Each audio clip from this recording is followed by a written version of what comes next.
Oleh Bakar Tov, Salam lekulam. Vini hi yom sisi parasat balak ania. Parasat sungtang klem an soile kadua. Datuan malat musarabeinu ve malat bila amarasa sungtang itlem soi kadua kan soi nual toa. Bamit bara pung somni palina chang thumna tang hen toy te mizo tang kan siranga. Be ora fapa bila ama mitvara pathian thu te ria engkim ti theya in larna muat lu bokhupa mit lovarta chuan a in tia helaya hen chuan a in athu soi zong kan soi longa bila ma hi ro pui ve deuh mai ni khovel nam zong goim nam zong ai o a kan pu mosia ip a nam zong ai o a zong ni ni ve tlat mai ni ta chuan kan pu mosia ai po hian aro puizo ti don khopa soina te po omani yo deya dat elion engkim te thein a hriat na chungnung bera hriat na engkim te thei te mizo tong hen ma se engkim te thei ti a chungnung bera ti na ni dat elion hriat na hria ti hi lalpa pathian ngai tu an le aro rel dan midat din le midat rakhami ma arel dan kha hretlat ni kan pu mosia chuan imizia inung chang min thil ro te min inin mu ti ro engtinge khove lai ro rel dan te ma se bila am hena mutlang zok angin lang ani hela hi ama hi ro puilu tu kani chuwang chuan khovel nam zong in a kan thave lo an ti thei don lo re reng ani chuwang chuan a thil mu hi a ro puilu tu ka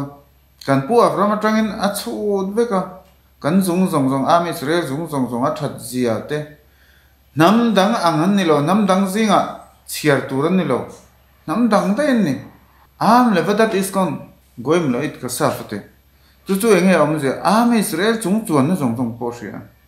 lalpa pathian ro puin posia nima se chu chuan tamot nafsi mot isrim chu wang chuan a haulam ha ba posia ni chu po chu du ve tho ni helai tang hen enge kan zir nima se khatia anga hria na ro puilu tuk kan pu mosia ain aro puizong na pakhat chu kan pu mosia chuan engti ang lalpa pathian na biak don ti ashreng lo ni antia ni kan mi thiam te chuan chuwang chuan abia don vel khatiang vel awang khan anu pui chi porai laka po ain thiar fi hli mani ain ti thiang nim na tan chu ne pi zol nei miriamina asoi sel na kha chuwang chuan in bila a mai ro chu lalpa pathian in lawin reng ro ti mai ni aron biak don khan enga ma chena chuan in aro puizok ti sil fia thi po in amani tin ain an lo lena pakhat chu lalpa pathian mu chian na khawa mu chiang em angin na lang tlat ni kan pu mosia chuan lalpa pathian na biakin ding chungin a bia bila ama chuan tlubo khupa mit lo warta te bokhup chungin chu in an lo le na ni chuwang chuan he ti khopa thil khe chiang si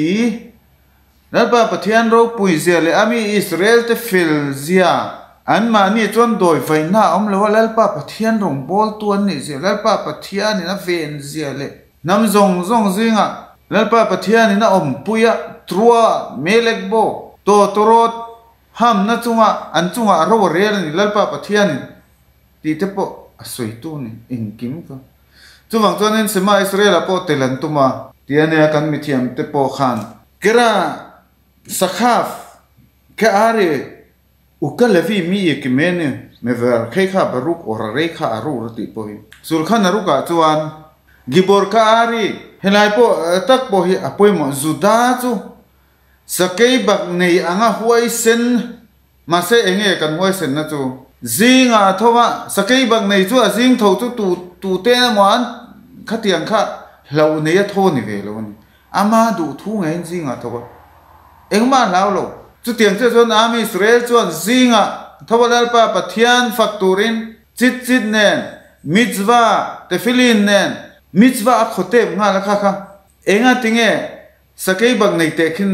lo nei lo chuwang chuan lalpa pathian du zong ti chu atui zong ni chuwang chuan kelavi ti kha sakei bang nei nu angin ti kha am israel a chak ber le adot tu beino ni angvel ani tin kan mi thiam te nam thik fia chuwang chuan in zinga kan thowa chakle huaisen takalal pa pathian choi moi tura kan kal na hi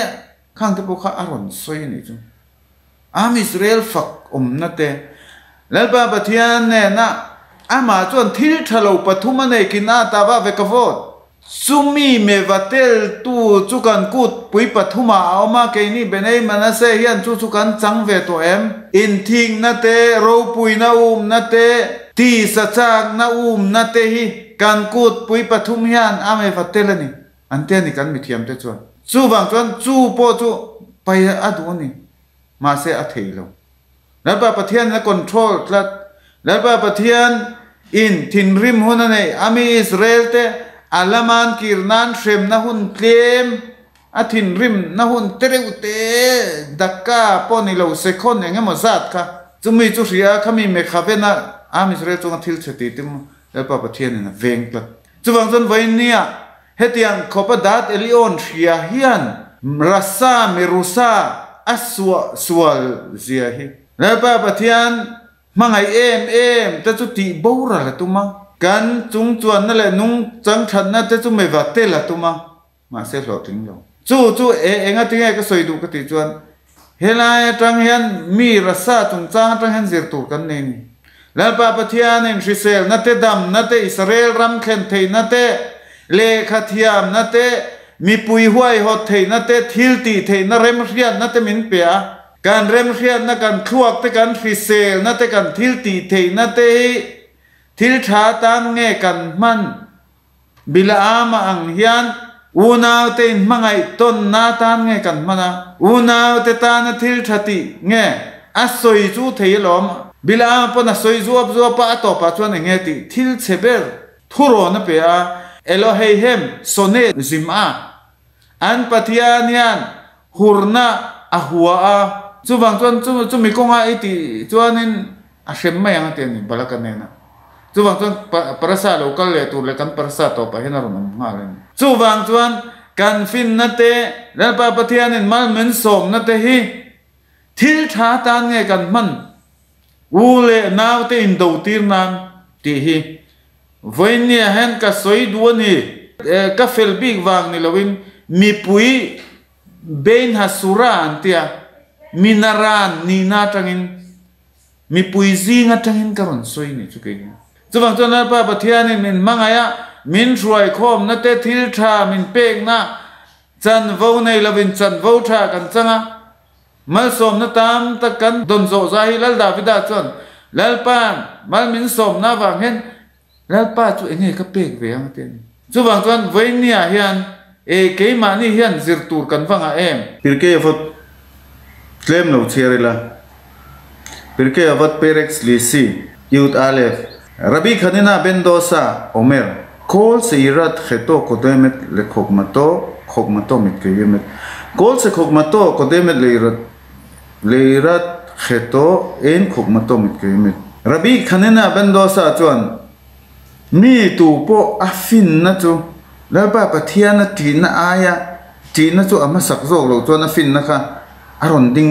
kho chuak thei chuang lo ti chuwang chuanin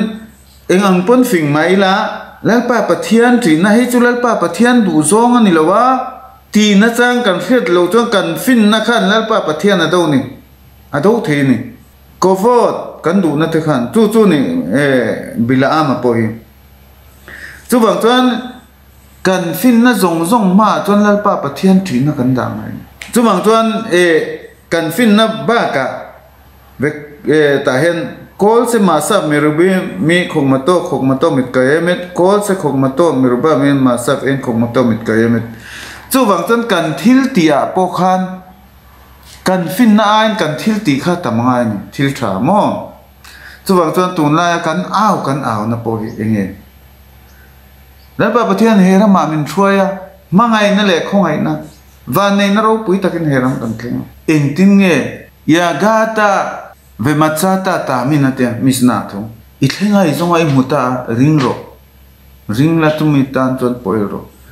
tu na hen khoyang nge kan chang na le kan ma thlir hi in zot tho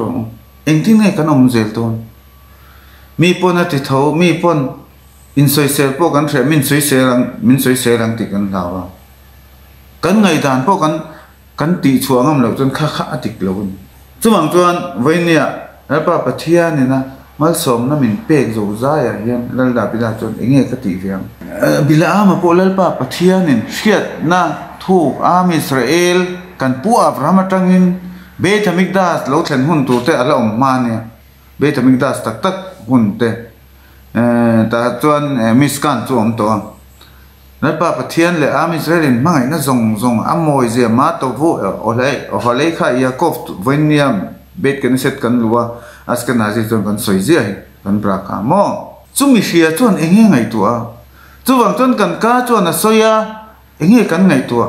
kan kai na soile ataka kan kalna akalna khai nam me lo ni akalna chu Israel ti chiat ve kan na pa pathian ro pui je por sia chuwang chuan tora hi akal turin du tak tak ngai du tak tak lo chuan in me bel mai the ni lo ni chuwang chuan du tak tak na kan jing tong trai na om ve ka chuwang chuan ti tak zeta du tu te ti tak zeta la pa pathian choi moi du tu kan ni ngai mi na du tak tak lo chuan va mangai va shilpo kha om je om chuang vak lo ni nela hianin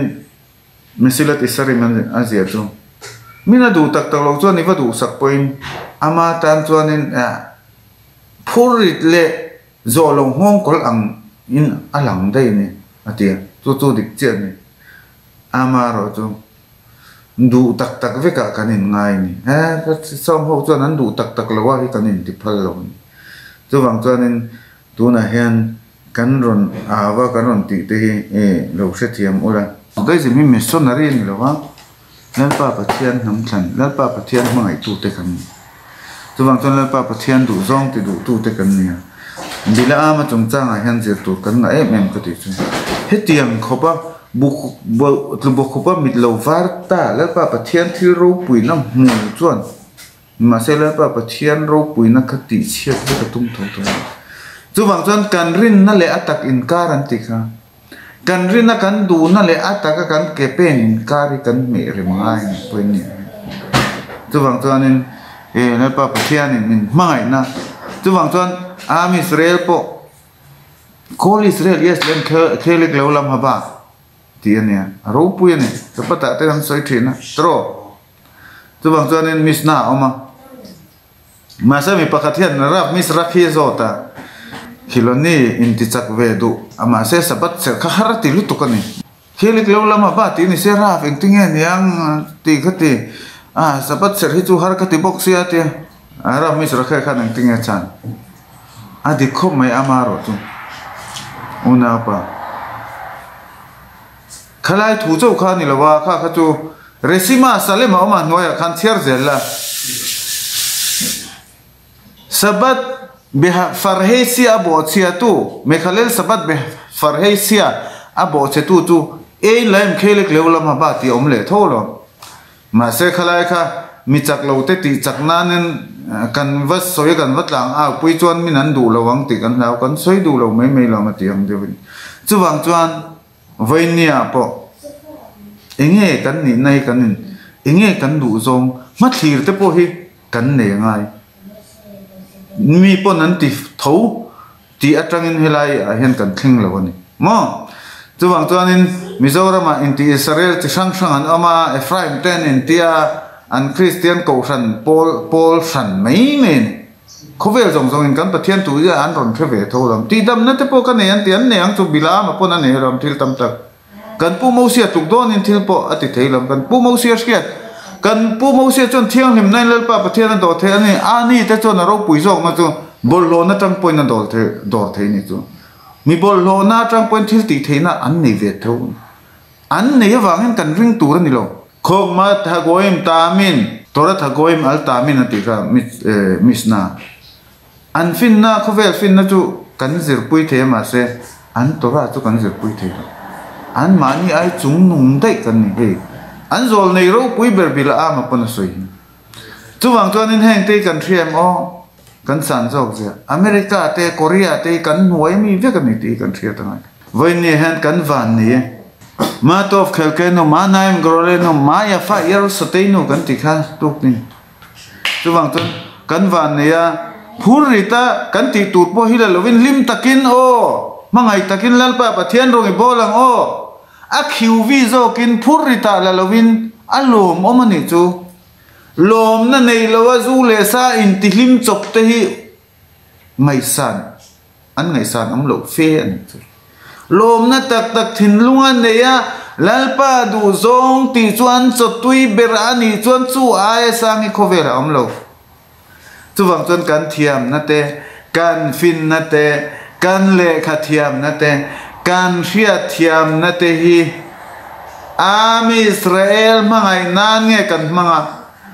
makti etarabim chuan en laem khelek laulam habati kha mi te kong suala kaltir tu chu mi tual that ain arab thak zok anti kha kan mi thiam tu chuan tual that chuan helai ami hring nun na chawa thata atharau nun na that lo mi kong suala kaltir chuan haulama ba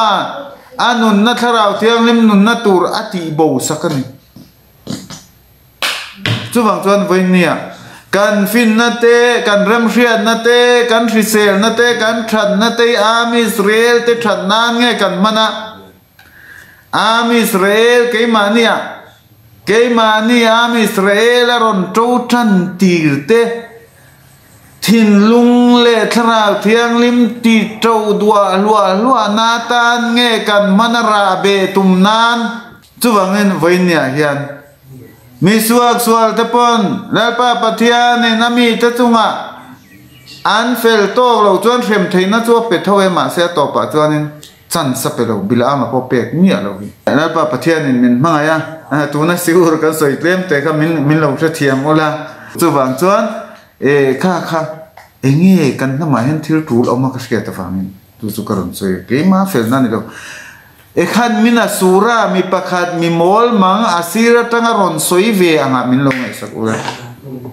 chuwang chuan soi tu nei phei chon soi ve ura chuan kan parasa le tun sabat ni chu lim takin kan manga kan chu soi chun te kan soi suam chon pa pathian min ngai tam se chu tiang bokin kan soi that te chu pa pathian kan chawai tam na min som sak se chuan kan dam lo te dam nan le kan unau kal ta te tharau to sanan lo ni ro se sabat salo